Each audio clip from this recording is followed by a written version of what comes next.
आचार्य पंडित सुशील कुमार महापात्र प्रथमे आपन को स्वागत जनाऊँगी आज पवित्र फूलदल उत्सव को आसवा हेतु समस्ते जानती पुषमास शुक्ल पक्ष दशमी तिथि ठारू पार्वणर ऋतु आरंभ होता है फगुर यात्रा आरंभ होता है से दिन ठारू महाप्रभु सुदर्शन महाप्रभु श्रीकृष्ण राधा को धरी परिभ्रमण करि ग्राम मानक एवं आमर एठारे उहुड़ी छगड़र राजा होउछंदी आदिश्वर परमब्रह्म लोकाधिनाथ लोकनाथ महाप्रभु से होउछंदी राजा राजांकर तत्वावधान रे छगड़र समस्त देवादेवी एठाकु विराजमान करिथांती। एठारे मंत्री होउछंदी आमर टांगीर आराध्य ठाकुर श्री श्री बालुंकेश्वर देव बालुंकेश्वरंकर निमंत्रण कमे महाप्रभु लोकनाथंकर निमंत्रण कमे समस्त देवादेवी छगड़ देवादेवी एठारे उपस्थित होंदी। से दिन ठारू आज होउछि आमर त्रयोदश तिथि द्वादश तिथि मेलन द्वादश तिथि ग्राम परिभ्रमण करिथांती समस्त देवादेवी त्रयोदश तिथि मेलन कार्य आरंभ हुए मेलन सरीगला परे महाप्रभु पुणी थरे तांकर गृह को प्रत्यावर्तन करिथांती। ये हूँ एक भाईचारार संपर्क यात्रा यह राज्य में प्रथम जहाँकि टांगीरे किना प्रथमे फूलदल नाम विख्यात होती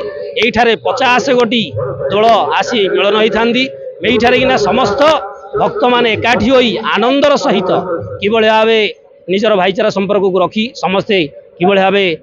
एठारे मध्य गोटे सुंदर कार्यक्रम करा जाउची भक्तिपूत कार्यक्रम करा जाउची नृत्य कार्यक्रम परिवेषण करा जाउची ताकू मध्य समस्ते उपभोग करुछांती एवं मेलन कार्य रात्र 1 घंटिका समय रे समस्त देवादेवी माने एकत्रित भाव में मेलन होई समस्ते आनंद मन रे पुणी थरे देवादेवी तांको गृह को प्रत्यावर्तन करिथांती। यह होउची विधिर विधान यह होउची टांगी फूलदलर महात्म्य।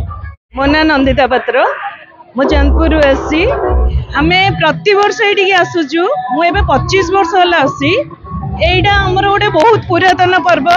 जोटा कि भाईचारा पर्व रे जाउची। आपण देखिबे एठिका लोक माने प्रति वर्ष को थरे एई यात्रा को पूरा चाहि बसतांदी जेमिति कि आपण माने देखिबे एइडा खेलठु नै कि खाद्यठु नै कि आपण बहुत ठाकुरों को देखिबे को दर्शन करिया पाइबे खास करके ठाकुर दर्शन पाई बहुत एठा को आसंदी प्रति वर्ष को थरे लोक माने जी जोठी थाउत ना काहेकि जी जोठी चाकरी करंतु ना काहेकि प्रति वर्ष एठी आसंदी आ प्रति वर्ष से माने चाहि बसतांदी केबे हमर एठी यात्रा हबो आ आमे केबे एठा को आसीबु बहुत खुशी लाउची। आमे भी प्रति वर्ष बुलचु एठारे खाद्यठु नै गिरी देखिबे को हो ठाकुरंकर खास करके दर्शन पाई आमे समस्त एठा को आसु मो हस्बैंड आ मु आसु बहुत खुशी लागे। आपण माने देखुथिबे एठाकार गहली माने वर्ष सारा लोक चाहि बसंदी जोटा कि को दिन हमकु एठी यात्रा देखियो मिलिबो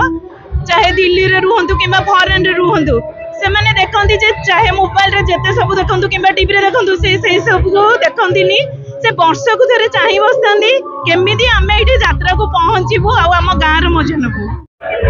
रामचंद्र महापात्र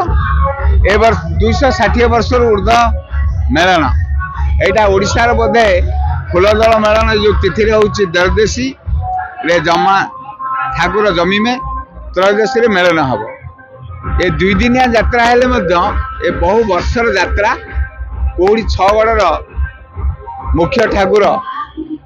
से श्री लोकनाथ देव पश्चिमाभिमुख सम्मु से तांक निमंत्रण क्रमे कोड़ी छगड़र विभिन्न ग्राम शिव पार्वती विष्णु ठाकुर रघुनाथ सीता एवं माँ उग्रतारा नारायणी एभली 50 ठाकुर एटी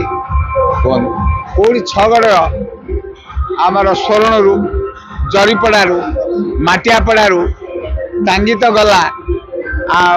मंगलाजोड़ीगढ़ सुंदरपुर बड़पाड़ीगढ़ भजागढ़ आमर ओरड़ बहुत जगह ठाकुर आसती प्रतिवर्ष यही भाव पालन करा जाए। तो लोकनाथ देव होउछंदी ए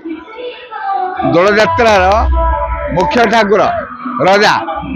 तांका निमंत्रण क्रमे विभिन्न जगार ठाकुर माने आसी एटी कार्यक्रम में जोग दियन। आज प्राय राति 1 बेलू ठाकुर गोटे मेलन हम मेलन पर पुणी थे जगह जगह फेरी जी। गवर्नमेंट तरफ अनेक व्यवस्था कराई जो ठाकुर सब आसुंच सका आरंभ कर राति 12टा पर्यंत सब विधि विधान रे कार्यक्रम करा